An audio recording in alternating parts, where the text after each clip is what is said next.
they were talking about Shannon Campbell's role. Yeah. At the top of what the hell is that? Is that Idle Issues? Yeah. And it was Ian Johnson talking about it. And he goes, it was the wildest role because you saw his car control. Yep. He hit his wheels were turned when he hit the rock. Yep. He straightened his wheels when he was rolling. Yep. Foot on the brake. As soon as the car hit the ground, it was already in reverse. Yep. He knew it was going to land on all fours. Yep. And then he just ripped through the rest of the course.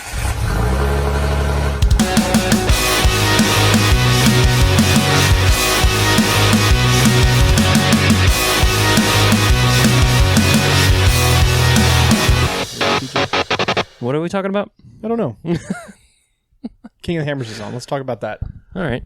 Where do we even start? Because I don't remember any of the highlights now. Dude, there's been so much. There's been so much this week. Between like the 4800 or the 4800 class, the 4600 class. Like it's just been a crazy week, and this race course has been ridiculous. I was surprised how fast the UTVs did.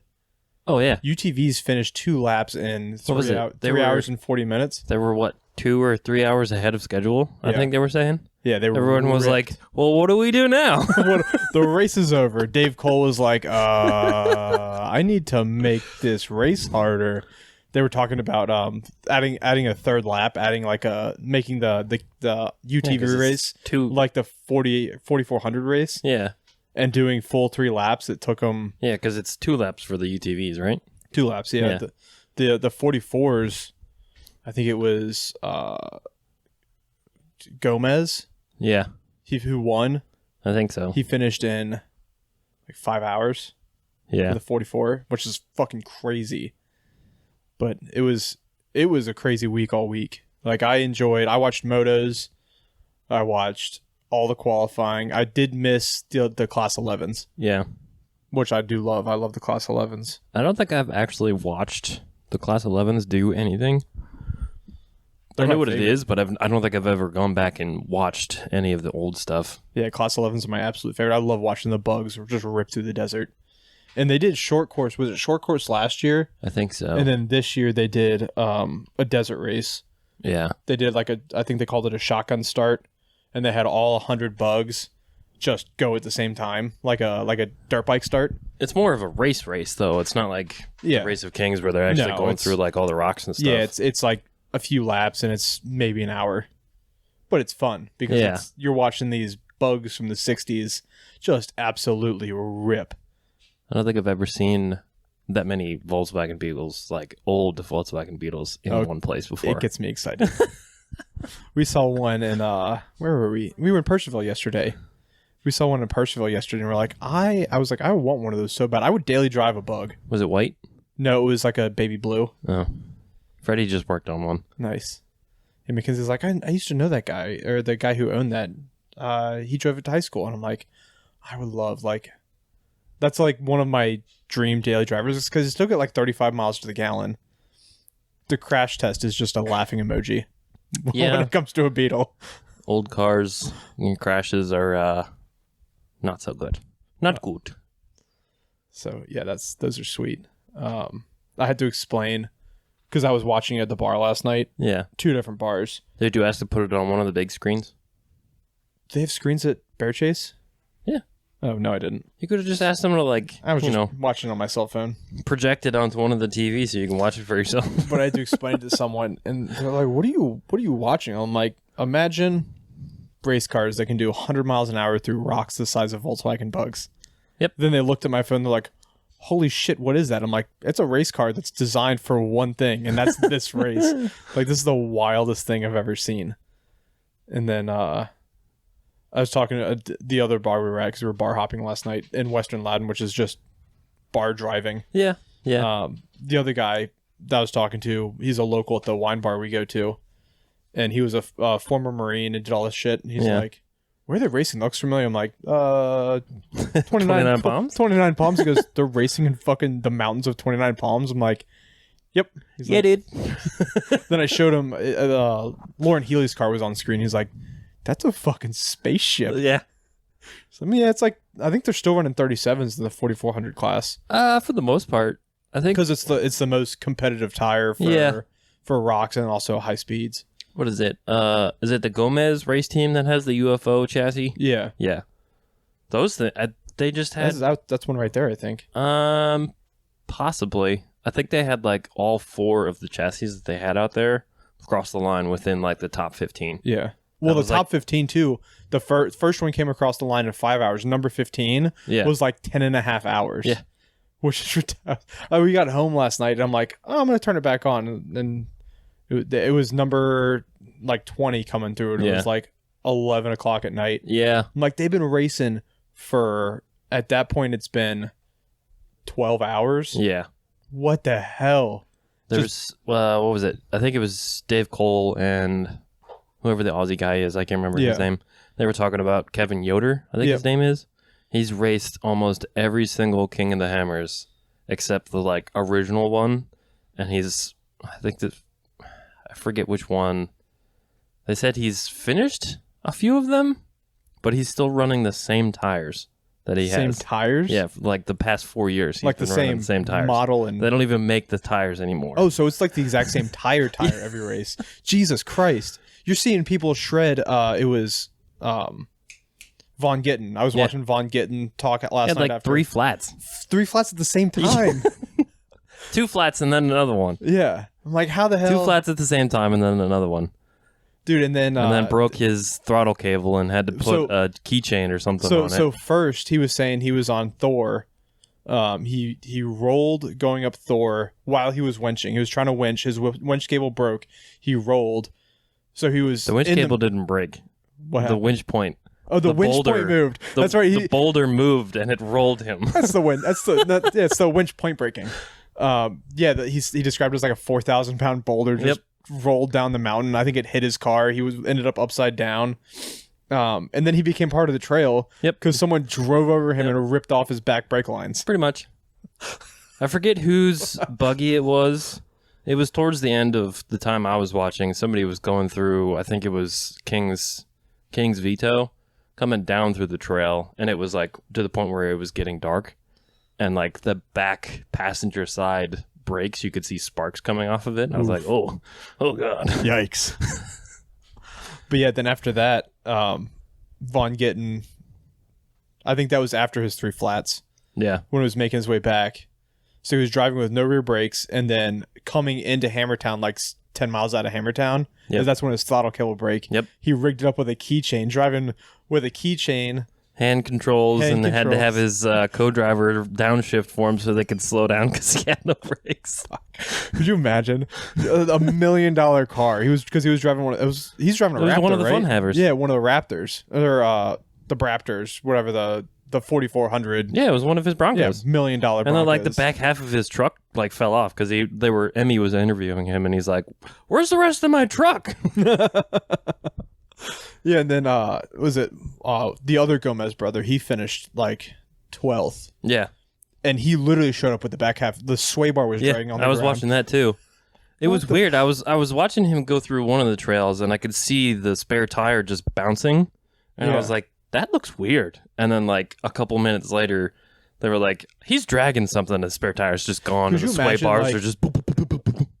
Like being part of the Tread Lightly team, just going to clean up the desert, and how many tires, how much shit you would get. Like you could build a race car with all the parts left. I was going to say that was the one thing that made me laugh. I think it was towards the middle of the race that I caught during the day. Somebody was coming back through.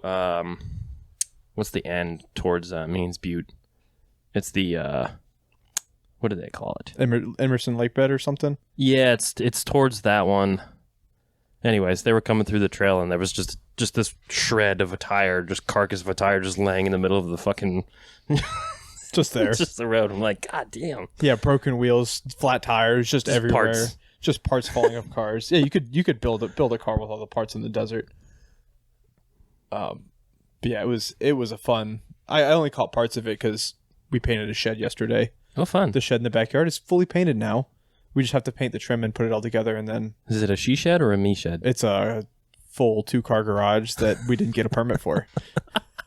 Who needs it? Who needs it? We're in the mountains. We're in the mountains. We do what we want. I do permits for a living. I know what I can do. I am my permit. I am. Ron, this just says you can do what you want. But yeah, when we were running around and it was on for the dogs, I'd come inside, get a glass of water, and glance at it. But yeah, it's just wild. And then like the difference between the races. Oh yeah, is that the 4600 Bronco finished without a scratch on it.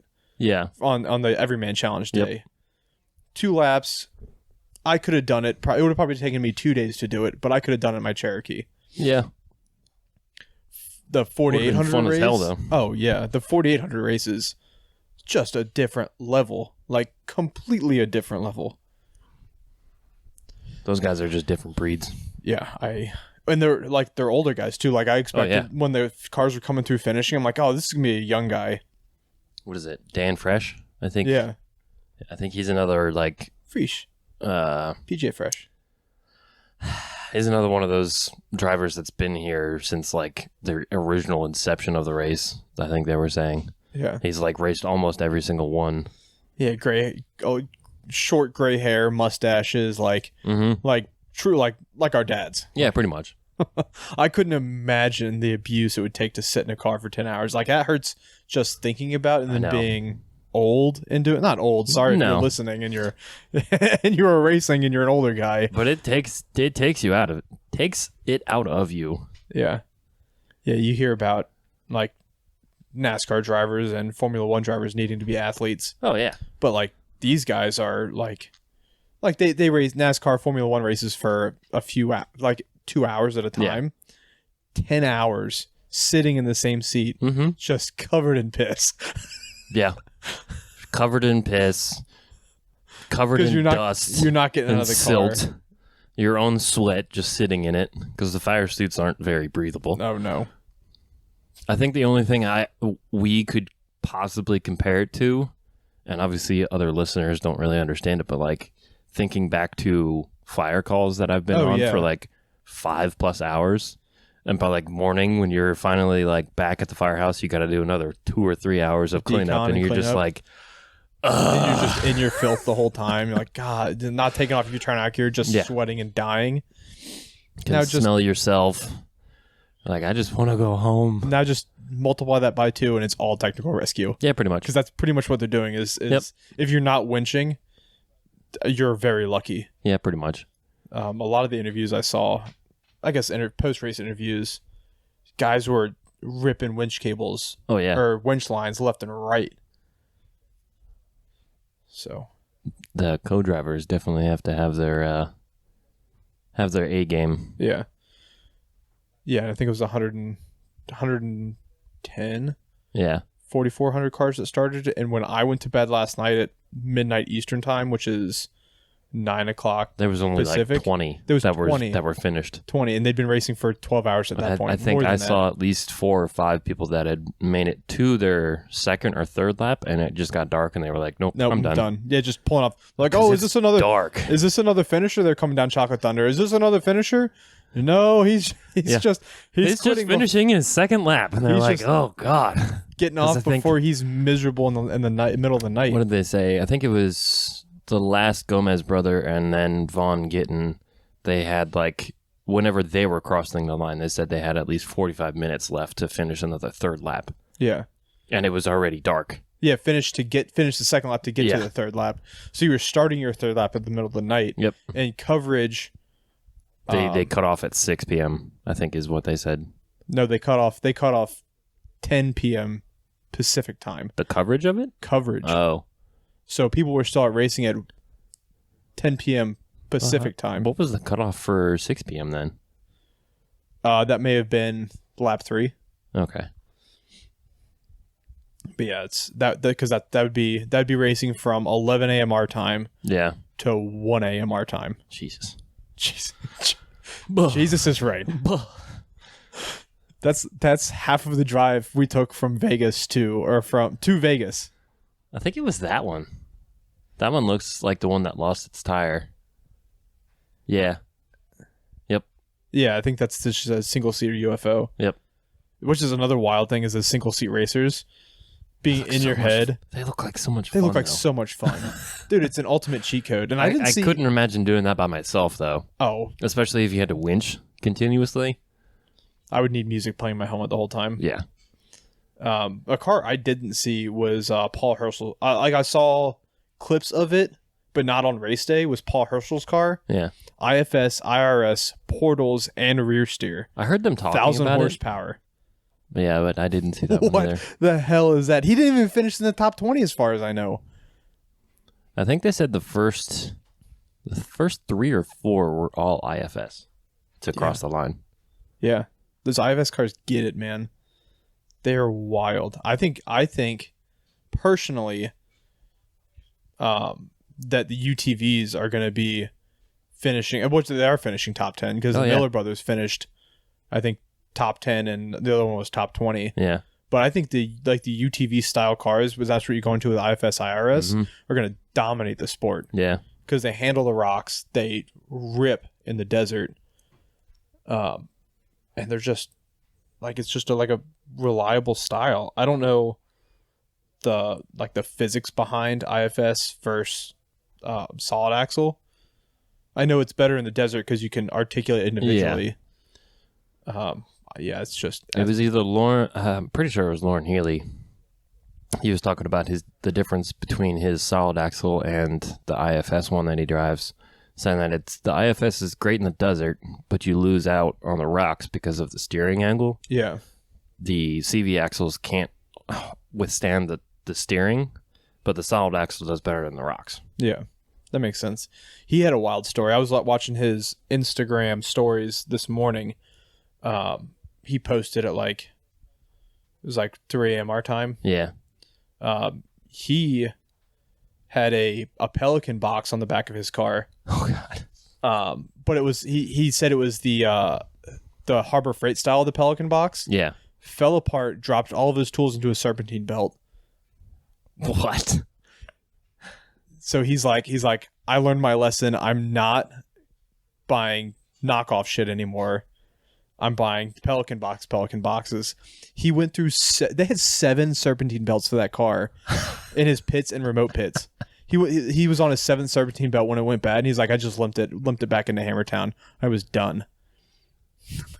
Like the wildest shit. A Pelican box breaks. Well, knockoff Pelican box. Knockoff Pelican box, which is, we've got our knockoff Pelican box sitting right here. It's great for podcast equipment. Yeah. But like shit you just don't expect. Because that's nice solid plastic. It's got 4 latches, watertight. It's not KOH rated. Not KOH rated. Oh, we've got it on in the background. I don't know what minute we're watching at, but we're watching. They don't have the recap up yet. Yeah, or like highlights at all. Yeah, the highlights. We're like 2.5 hours into it. Yeah. Jack North. Jack looks like a fun trail. I would have fun out there no matter what. Oh yeah. And I really hope we do make it out next year. I was talking to Mackenzie about it. Whether they're doing media or volunteering. Media or volunteering, whatever. Like just making it out would be cool. Even on our own dime, because media would be on our own dime. Oh yeah. I mean, you're not making money going out to the desert. No. But like I was talking logistics to Mackenzie because obviously I was watching the bar and I just talk shit. She's like, so do you really want to go? And I'm like, yeah. She's like, what would that mean? You'd fly out and be there for 3 or 4 days? I'm like, no. If I fly out, I've got to rent a car. I have no camping equipment. That's a tax write-off. Technically. I'd have to talk to my friend Philip. Yeah. He rents cars every time he goes. But I'm like, then you have to rent or somehow have camping equipment. Or know somebody that lets you stay there. Yeah, and she's like, couldn't you just stay in a hotel? I'm like, there's no hotels. There's no hotels. They have the VIP experience. Did you see that? Yeah. Which is like a hotel, but I'm sure it's thousands of dollars a day. Who knows? But I'm like, no, it'd be a 3-day drive out with trucks and trailers. She goes, trucks. I'm like, yeah, assuming Tom and Trevor can go, they will have Tom's truck with a 2-car trailer with 2 Jeeps on it. I will have my truck with my dad's camper. Mm-hmm. And we will go across country with 2 diesels. I think the ideal way to do it is if all of us had skinny guy campers. So I've thought about that. we would need But that would be expensive. 4 and it trucks. would take a while. Because I love you, PJ. I'm not cuddling with you in the desert for fucking 7 days. I've got my cot. It's right here. Yeah, it doesn't fit in a skinny guy camper. Yeah. I'll just bring my own tent. So you'll be miserable in your tent, and I'll be in the, no, I'll just leech off the electricity. If I bring my dad's 30-foot gooseneck camper or a fifth wheel camper, it sleeps 6 comfortably. Yeah. So that's the hookup. Yeah, and then we just have a 2-car trailer with whomever's Jeeps on it, which I assume will be yours and mine. Yep. Because I don't trust anybody else's. Nope.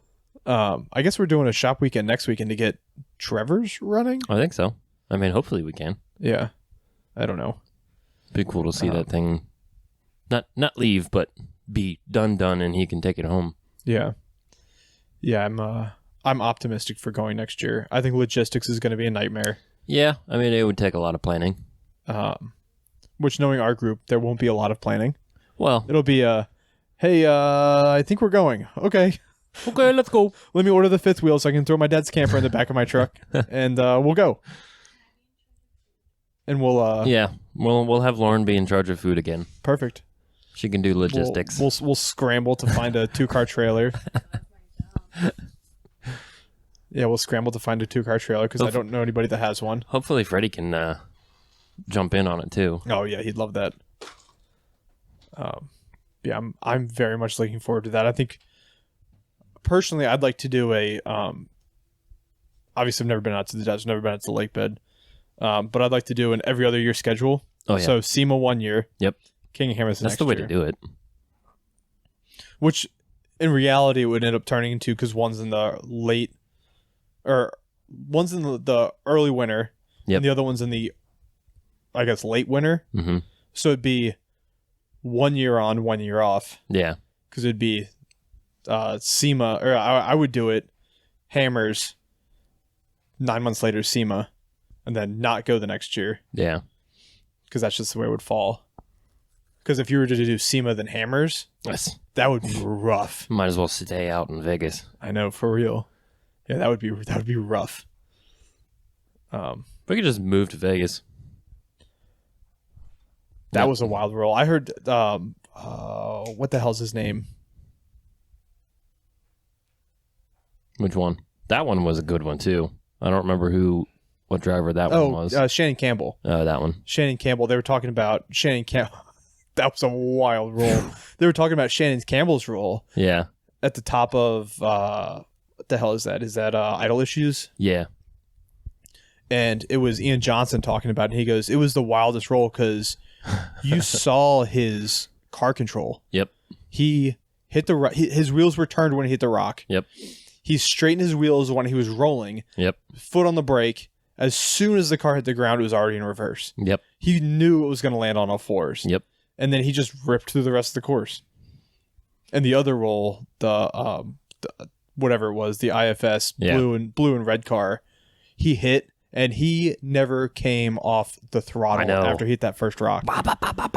And then he landed. He moved about 30 feet, and then he cartwheeled down the mountain. Yep. He was racing. Did you see the bend in his roof though? No. Dude, he had it was like a 6-inch bend in the DOM in his roof. But they got it fixed because you got to have a straight cage to race. Yeah. So they got it fixed on the lake bed. That's fucking wild. Cut it out, welded it in. That shit's so wild. I don't know. It's just dreams to get out there. Car troubles. Dreams. What class would you race? I don't know. I feel like I'm with Tom starting in the UTV, like the Pro Mod class. Yeah. And then work my way up to 4400. Because so many of the UTVs finish, which I'm sure will change next year because Dave Cole wasn't happy with it. Yeah. But yeah, so many of the UTVs finish, and it's such an affordable class to get into. Like some of the Can-Ams that finished, like top 10, top 15. Yeah. Claim, it was a brand new car with bolt-on parts. Yeah. Nothing welded to the cage, nothing welded at all. Just they ordered the catalog and threw it on and finished the race top 10. I'm like, what the fuck? What is it? What's the place in Purcellville? Power Sports. I can't remember what it's called. They sell all the UTVs and stuff. Right there on Hurst Road. Anyways, there's a place in Percival that sells UTVs and like Can-Ams and like side-by-sides galore, you know. You could build a Hammer's car there. Yeah, pretty much. Like, I think it was the year after Angel went is when they started like putting them out up front because it was mostly motorcycles for the longest time. Yeah. And I remember driving past and it was like all of those bright colored ones. I was like, oh. Like the race car ones. Yeah. Yeah, and as far as I know, that dealership is one of the top dealerships like on the East Coast. Moto member. That's what it is. Yeah, people fly in, buy a car. Oh, yeah. And we'll have it shipped home, like Montana, whatever. Yeah. I'm like, what the hell? Those things, I guess big dealers like that aren't around very often. Not often, no.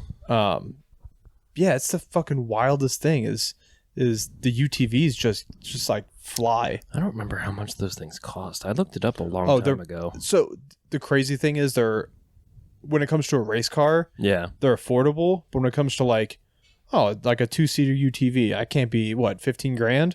Yeah.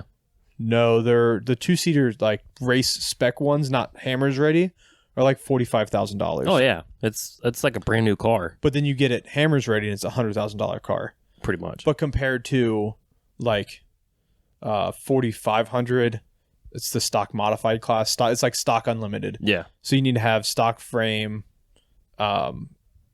cage, unlimited power, whatever else. I can't remember the specs for it. I think you're limited on tire size and shocks. Yeah. And that's the only thing you're limited on. But that's a probably not that expensive. That's probably $150,000 car. Something like that. Getting everything already. I want to know how much the single seaters cost. Single seater UTVs? Yeah. Because I've never seen anybody sell them. Yeah, I liked watching the kids short course. That was fun. The kids short course, they were ripping. And the little UTVs, or I guess they weren't UTVs, they were like little trophy trucks. Yeah. But they were basically UTVs. Yeah. I'm split on the single seat. I get it saves weight. Yeah. I get it's a little narrower. But like if I'm out doing this, I want to have someone to back me up on my bullshit stories. Oh, yeah. Like, I rolled 3 times, but then I hooked up the winch cable and went straight up the side of whatever the fuck trail. And, yeah, he did. Instead of, no, you didn't. Shut the hell up. Because that's our friends. Shut the hell up. You didn't do that. No, you didn't. I can't find them. That's going to piss me off. They're not spiders. The nacho, or what did the British guy call it? He said it wrong. He's like nacho or fucking nacho, the chassis. Nacho dip. It was good. It was fun. Speaking of nachos, I've never heard of Nacho Lights. I've never heard of Nacho Lights either, but they're like a big sponsor. Yeah, never heard of them. Like massive sponsor before this year. But I guess that's the point of being a sponsor is... I guess. Yeah, and then I know Project X was out here. Yeah. They were sponsoring like all the fun havers, and they ran like 1 or 2 ads. Yeah. But yeah, I've never heard of Nacho Lights. They look decent. Like, yeah. I'd totally test them out if they were looking for sponsors. Yeah. Lighting was another crazy thing. Like last night, they were talking about people coming to pits who didn't think they were going to need lighting, and they had lights put on in the pits. No thanks. No thanks. Here, quick. I assume all the wiring and mounts are in place. They just didn't want to have them on the car. I guess. I have no idea. But yeah, they're talking about people coming into the pits and getting lights put on. I'm good. I enjoy a little bit of night wheeling, but not through rocks the size of Volkswagens. I'm good. No. I'll pass on that. Utility vehicle, maybe? You still looking for that? I'm trying to find them. They have them all over the place there, but it's like not on their inventory. Did you just Google single seat? No, it's UTV? that Moto member. Well, I'm like on their website trying to look for it. No, just go to Can-Am. Yeah, I don't want to. That's all right. Is it Can-Am? I don't know who makes them. It's probably Polaris or one of the car companies. Single seater. Oh, there we go. ATV and side by side. Let's see. Our master Googler. I'm the Googler. Googler. Did you do the premium? I thought I did, but I guess they're only doing it through YouTube. Yeah, I didn't see. Like, I saw you could subscribe. Yeah. I didn't see the benefit to it. Because I've done that before. Yeah, I did it last year and it was awesome because it was through like Vimeo. Yeah. And you could choose different cameras. Because I have the Ultra 4 app, and I guess since Ultra 4 is not really a part of it or whatever. Yeah, they're like a sponsor now. Yeah. Because Dave got bought out. Yeah. So he puts on the King of the Hammers race, which is an Ultra 4 race, but it's not put on by Ultra 4 anymore. Yeah. It's now part of I think they're calling it the Triple Threat, the Triple Crown. Something like that. With the California 300 and the Mint 400, which I would love to go and see the Mint 400. I've seen it. Yeah. I've seen it, but I didn't see the race. Like I saw the hell, like the parade, and then where they're doing not qualifying, but like, God damn it, what's the word that I want for? Like the race officials making sure your car is legal. What's the word for that? Tech. Yeah, whatever. Yeah. Going through tech. Yeah, so I saw the parade, them going through tech. They did a big party on Fremont Street when I was there. Yeah. And it was cool. It was like if I could afford to get out to the desert to actually watch the race, I would have. Yeah. But an Uber was like $150. Yeah. And then renting a car is renting a car. And that's not cheap in Vegas. How much would you expect to pay for a UTV? Which one? Just any. Any UTV? Mm-hmm. For like farm use or like race cars? For racing. Like if you were trying to jump into it. $30,000. That's it? That's it? What are they going for? So the side-by-side ones from Can-Am start at 21. That's not bad. 21.5. But that's no options. Yeah. That's just the car, small motor, probably no lockers. Customize. Let's build one. Well, some of these race teams had like Miller Racing. Oh, yeah. They're Can-Am sponsored. Oh, yeah. But they had 3 extra cars a driver. Yeah. Jesus Christ, that's a lot of cars. There's 4-seaters that start at 33. Yeah, I'm good. I don't need a 4-seater. My Cherokee's a 2-seater now. I don't think I'm gonna put the back seats back in. Yeah, I make a may make a wooden platform for the dogs. Yeah, so I can have me and Mackenzie or whomever else is there, one of the guys riding in there, and I can still bring the dogs with me. Oh, yep. We're doing single-seaters. Single-seater much more affordable. 16. Oh, $5,000. Yeah, they're 15,000. $999. No, I'll take the 2-seaters.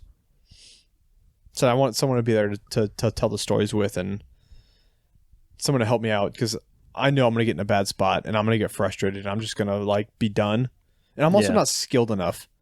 I feel like to be a single seat driver, you have to be like one of the best of the best. For you to do the rookie program, I absolutely would not do a single seat, which some of these guys were.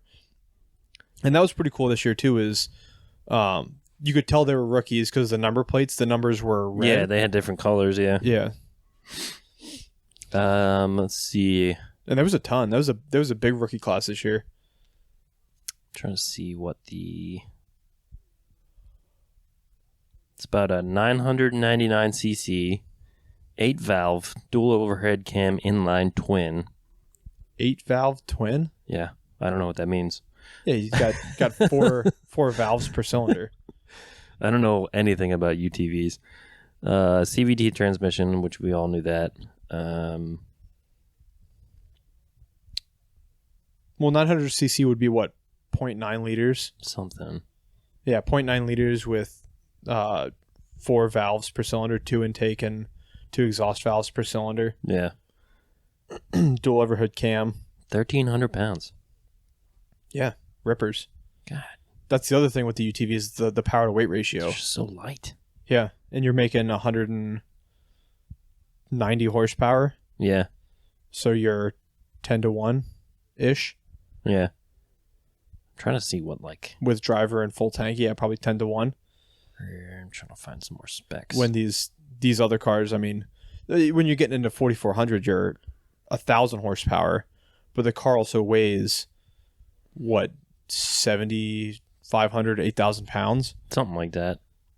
So it's pretty close power to weight. Yeah, but it's still not anywhere close to the UTVs. That's still a pretty good price tag if you're trying to get into it. Yeah. Oh yeah, we have a family. Mackenzie has a family friend, Brian, who races ATVs, and his ATV is sitting in her dad's garage right now. Yeah. And he's told me about the thing. He's got like $35,000 invested into a 2-wheel drive ATV. Oh yeah. And I'm like, dude, and he's just had a hip surgery. And I'm like, dude, you need something with a seat back and a seat belt and a cage. You're 55 years old right now. Like, it's not, your life isn't going to get any easier if you keep crashing into trees at 30 miles an hour. I can't remember who posted it, but like a couple of years ago, it was on Instagram somewhere of just this 2-seater Can-Am something ripping through like a dirt road with trees like inches from the road, easily doing like 100 miles an hour. Just absolutely not. Blowing past trees, and it's like you're sitting there like waiting for something bad to happen. It's like the rally car videos you see is these rally cars just ripping through it's a little paved road, a little dirt road, but just absolutely like 120 miles an hour. Yep. Like, no, I go 60 down River Road sometimes, and that sketches me out a little bit. They're just blowing through this dirt road at 100 miles an hour, just like a Sunday drive. Yeah, and the guys do it on snow. Yep. No. No thanks. No thanks. I like my life. I like it enough, yeah. If I'm going to do that, I'm going to go to the desert and do it on whoops with long travel. I don't want to die. No, thank you. Not today. Not today. I don't think somebody else broke like pretty significantly. There was a couple good rollovers. Oh, what was it? The start of that's a big cliff. That didn't look that. It looked. Bigger. I think that's Jordan Pellegrino. The one we were just looking at. Dirty Love. I think so. It was the start of the EveryMan Challenge day, or was it the start yesterday? Yeah. When the Blackhawk. The recovery Blackhawk. That's like one of the biggest highlights so far. Just flying over. Your tow truck is a helicopter. It had I don't know what car it was. It was a UTV, I'm pretty sure. It was a UTV. I don't remember who it was. But it was hanging 50 feet from under the helicopter. They got it stuck, so they were like, just call in a Blackhawk helicopter and pick it up and bring it back to Hammertown. Fine. Loud noises. Just keep talking over we're in the PJ's stairs. House today. Tom's house wasn't available, so we are a mobile podcast. We've got our little PodTrack P4 sitting on the couch. We're petting a kitty cat, watching Ultra 4 on the Xbox, and talking shit. What were we talking about? Oh, yes. Helicopters. Helicopters. Helicopters. Yeah, I called it a tow truck. It was a helicopter. Yep, pretty much. They've been getting some badass drone shots, though. These drone pilots are ridiculous. The only thing that I would say was really annoying was during the EveryMan challenge when I guess it was a Toyota pickup truck. Oh yeah, we were watching that at the shop. It was trying to get up the horsepower hill or something. Yeah, I think so. And they just kept circling this dude that was struggling to get up the hill. It's like, dude, go somewhere else. Leave the poor man alone. Or just hover in one spot. You don't need to circle. I get it. You're getting good shots. Yeah, they got to keep moving and stuff. But Jesus Christ, man. Yeah, he was just circling. I'm like, this guy, whoever this driver is making some money from his sponsors because that Yukon gear and axle sticker was on both sides. He had the biggest one he could get, and I'm like, all right, collect those bills, dog. But if I was that driver, I'd be get this thing away from me. Yeah, I'd be throwing my little traction pads at him. Yeah, I messaged Gary Henderson with. He's a 4500 racer. He's got a podcast, Pacific Northwest Jeepers. The Pacific Northwest Jeepcast, shout out. Because I saw him stuck on Chocolate Thunder, and the drone was doing the same thing. Yeah. He goes, and he's like, yeah, it's like the worst thing, because the drone's like stuck cars, and when you're seeing the drone around you, you know you're pretty fucked. Yep. And I'm like, yeah, that makes sense. It's towards the end of the race. When I was watching last night, somebody had rolled, and like there was nobody else around to like help them roll it back over, and both the driver and the co-driver were out with their helmets off, just like leaning up against the rocks, and they're like looking up at this drone, just like hovering. Go the fuck away. Yeah, I get it. I fucked up. Thank you. I appreciate it. I appreciate you letting me know that I messed up. It's just to rub it in their face. Yeah. Let me enjoy your pain. So I'll just point and laugh. This would be a fun trail. I think I would enjoy Spooners. I think Spooners would be don't want to say easy. I would say doable. Oh yeah. In the current setups that we have. Definitely a bucket list. Yeah. Someone described the rocks as motorcycle helmets. Yeah. That's manageable. Yeah. That's what we were playing on at the Cove. Just not quite nearly as long and sandy. Getting dug in. These guys getting dug in and throwing rooster tails into the 37s disappear. Hard pass. The wildest part for me is seeing some of these guys that were doing Renegades on the Ridge. The last time I went to Roush Creek and what's the other one in Pennsylvania? Reading? Yeah. Famous Reading. Like Big B Racing was there the last 2 times I went. So I got to take pictures of them. So seeing them at King of the Hammers is pretty cool. Yeah. So we got to see them in the pits before the race started. And it's always cool like seeing stuff that you've watched on TV just like right there in front of you. Like, yeah. What's the thing? Like at SEMA, we saw the Fun Haver cars. Yeah. And they weren't the same thing. They were like, they didn't look super, like you saw exposed tube, you saw giant shocks, but it didn't look super impressive. But then you see it do what it does. Yeah. And you're like, what the hell?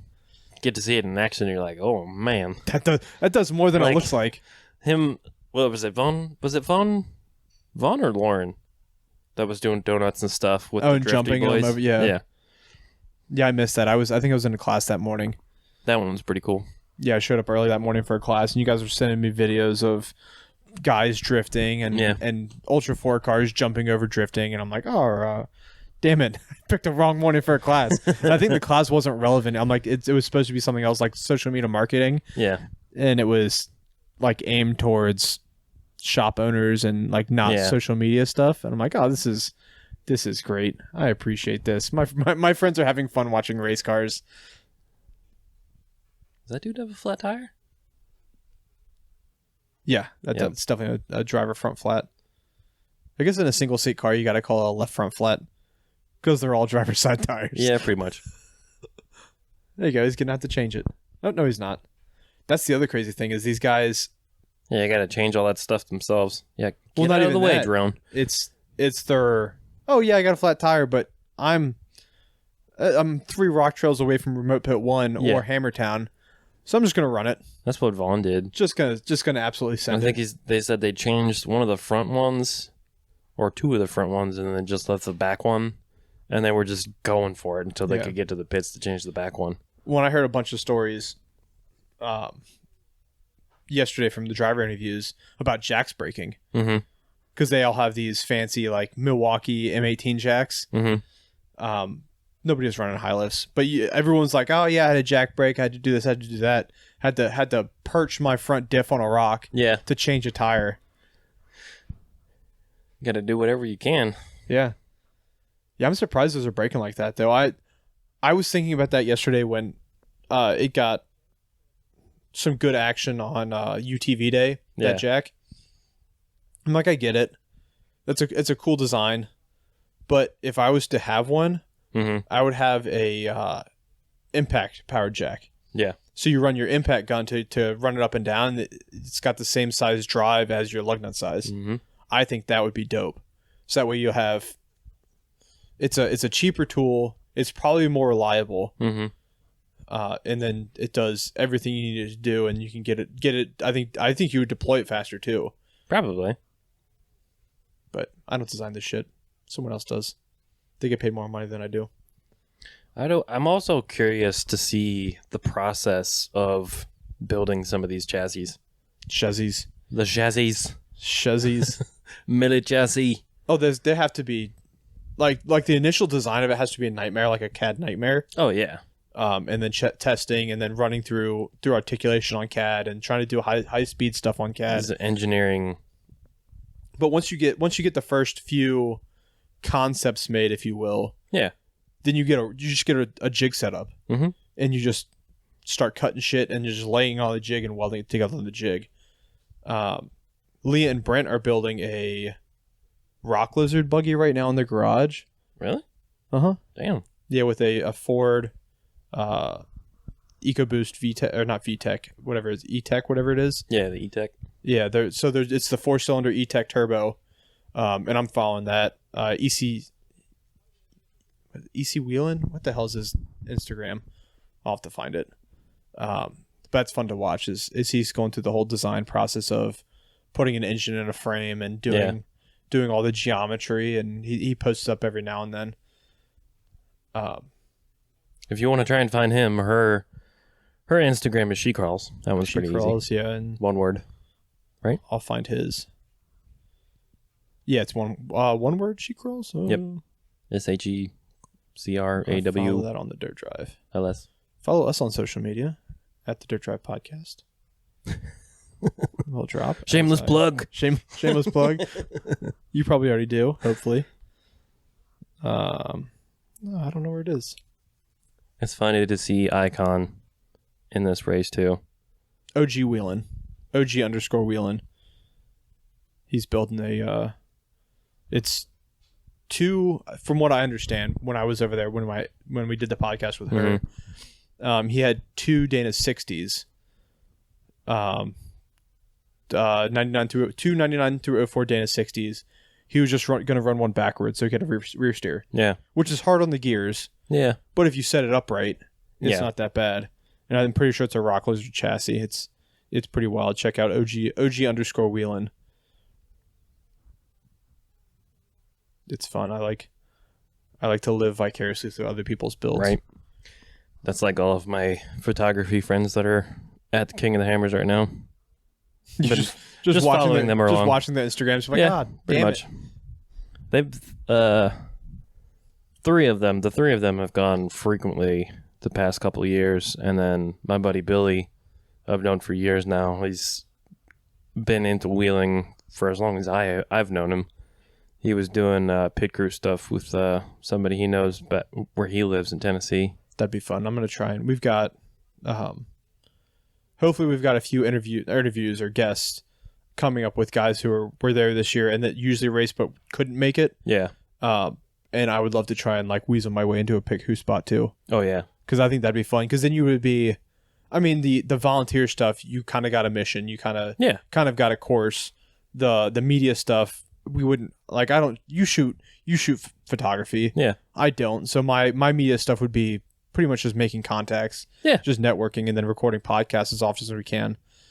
But like being on a pit crew, then you really got a goal and like a path of let's keep this car running. Let's get this car running. Fix whatever we can.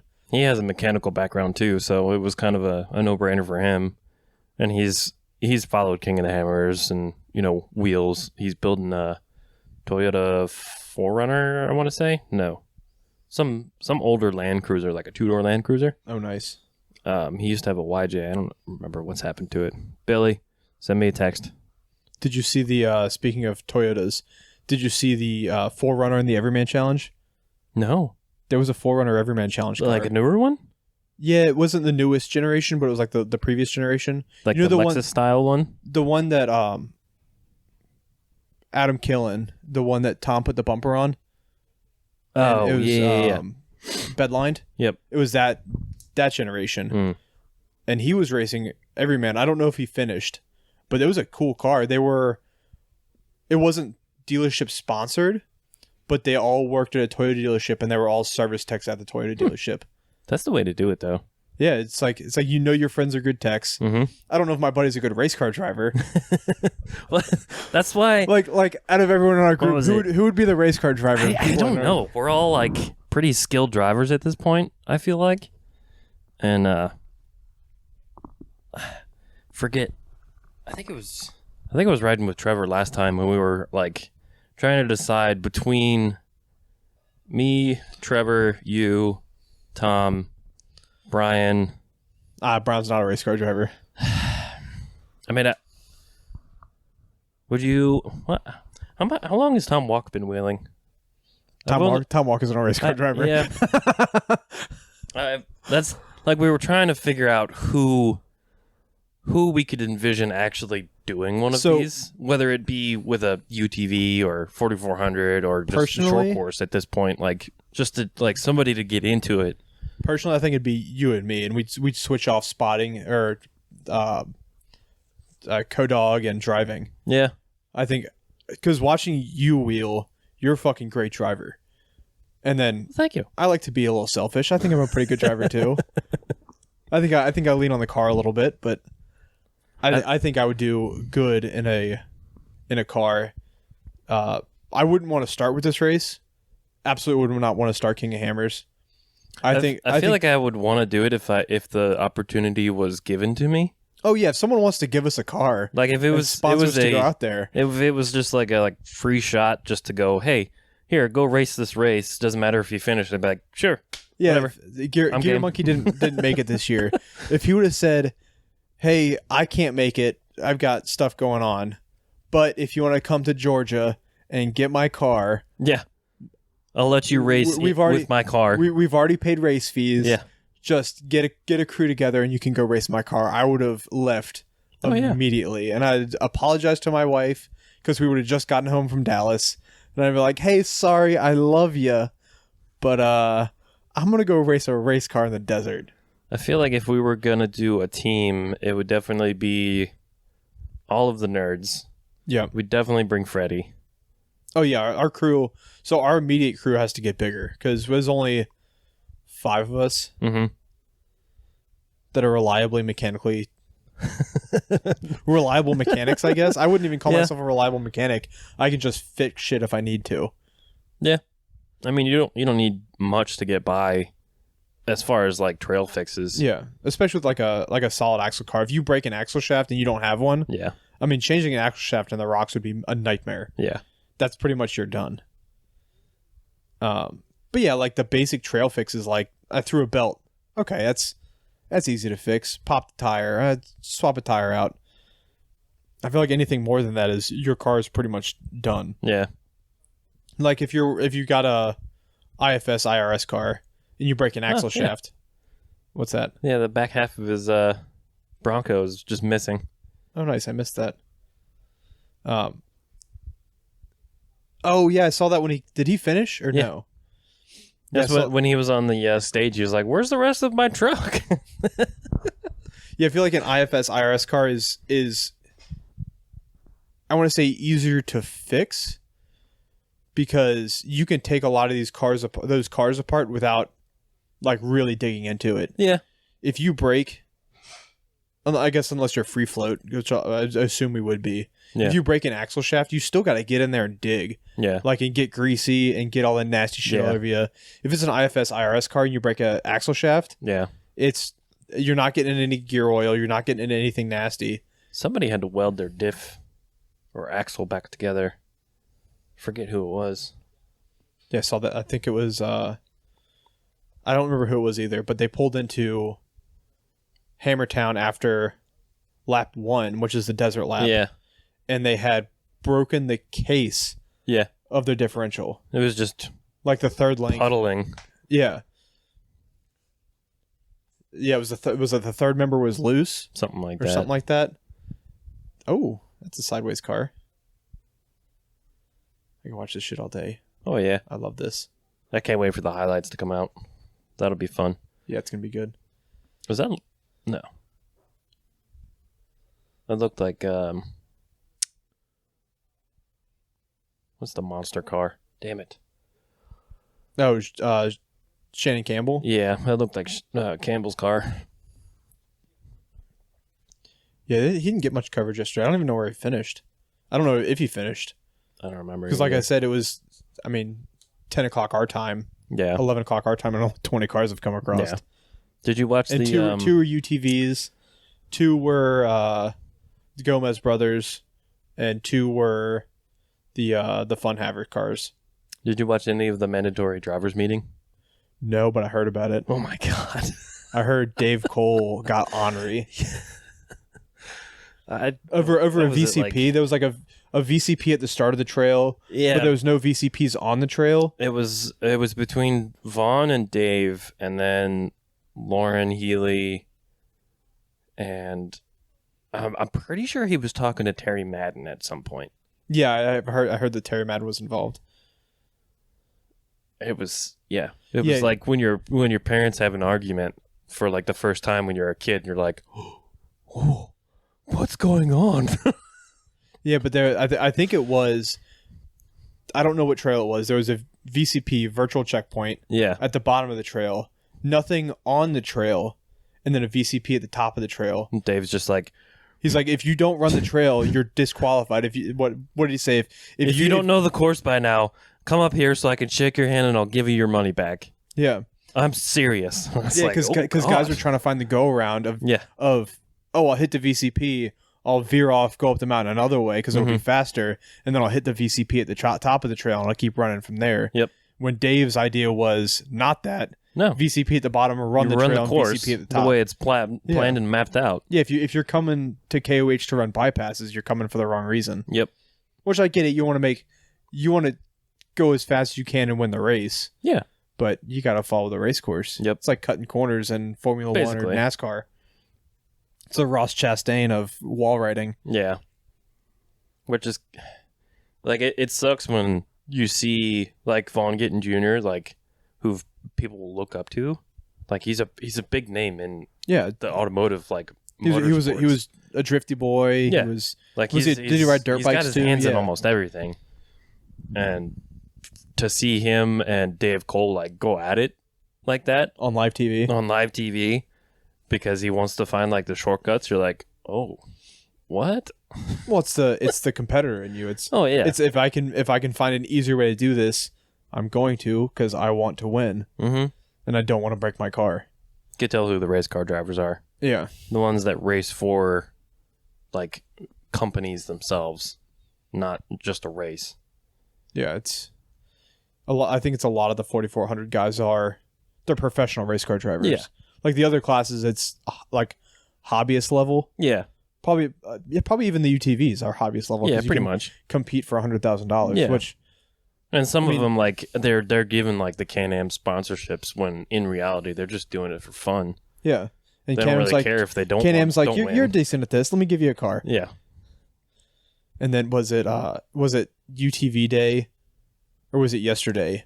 The guy that's like, I'm not sponsored by him, but Maxxis tires, they were really awesome. That's a good one. And then was it Miles was up there interviewing? He's like, you hear that, Maxxis? Yeah, he really likes you.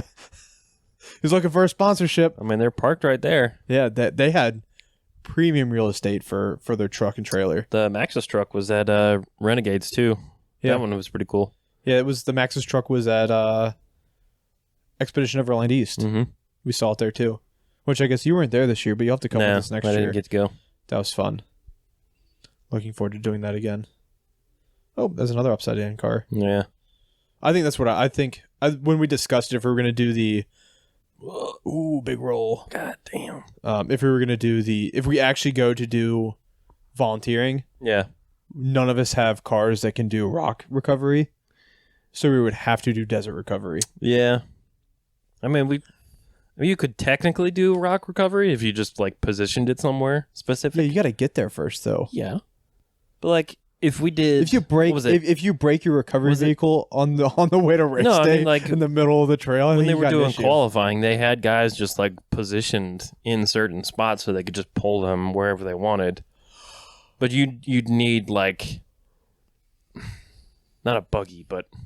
Yeah, something more than a Cherokee something with on like 33s. 6 inches of lift and 40s and just a ridiculous suspension setup just to like tool around in the rocks. So another thing about like this race is one of my favorite things is it's like for the EveryMan challenge, 37 is the biggest tire you can go. Mm-hmm. It's because it's such a competitive tire. Like, I don't think personally, I'm not going to go bigger than a 35 on my Cherokee. Yeah. But I don't think anybody needs to go bigger than a 37 unless you're a 1,000 horsepower rock buggy. Yeah. Like rock bouncing. 37s is huge. Yeah. And then Ian Johnson described it as 37s seem big. They're only an inch taller than 35s. Yeah. Because you get an inch on the bottom, inch on the top. Pretty much. So 35s are plenty big enough too. Oh, yeah. That's why I haven't changed my setup very much yet. 35s? Like 37s is probably going to be my max. Yeah. But 35 is my max. I don't want to go any bigger than that. But I mean, the 37s would give you that extra ground clearance, especially if I started doing like JK axles with 17-inch wheels. Like it puts the axles up just a little bit higher. 1 inch. Yeah. 1 inch is all you need, man. I'm uncomfortable with you saying that on your couch, BJ. I don't know what's happened in this room, but I also know what's happened in this room. Everything. I'm in danger. I'm in danger. Oh, shit. Help. Lauren! No, she's the opposite of help, PJ. Yeah. She's the main culprit. Yeah. Yes, well, you. Me? No. Back to race cars. Yep. Enough of this. Back to our regular scheduled program.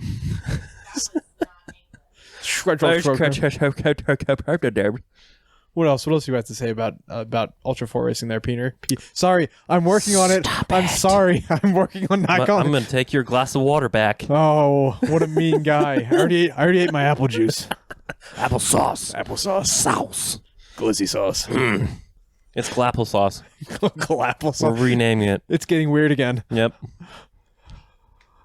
I think that's the best part about work so far, is just hearing Tom casually say glizzy sticks at work. All spawned from our Vegas trip. We'd just be sitting down at lunchtime, just kind of like relaxing. You're like, you gonna pass me a glizzy stick? And I just lose my shit because it's just hilarious how it's stuck. Yeah. From the glass sunglasses console of a Jeep Cherokee to the office of DirtNerds Motors. Glizzy sticks. The Dirt Drive podcast sponsored by Glizzy Sticks. I will say this unofficially, completely off the record. If you walk into DirtNerds Motors and ask for a Glizzy stick, I will shake your hand. I will shake your hand and I will try and get you 50% off of whatever you buy. It won't work. I think Tom would do 10%. That's it. 10%? Maybe. Unofficially, if you walk into DirtNerds Motors and ask for 10% off, you get a Glizzy stick. Yep. Or you and ask for a Glizzy stick, you get 10% off. $1 Glizzy sticks, 5% off. Take a Glizzard. It's just Glizzy sticks with Sprite. Just blended. Ugh. God, gag me. Diabetes. All right. I think we're off track, and I think we're probably about an hour in. So we're gonna probably record one more today.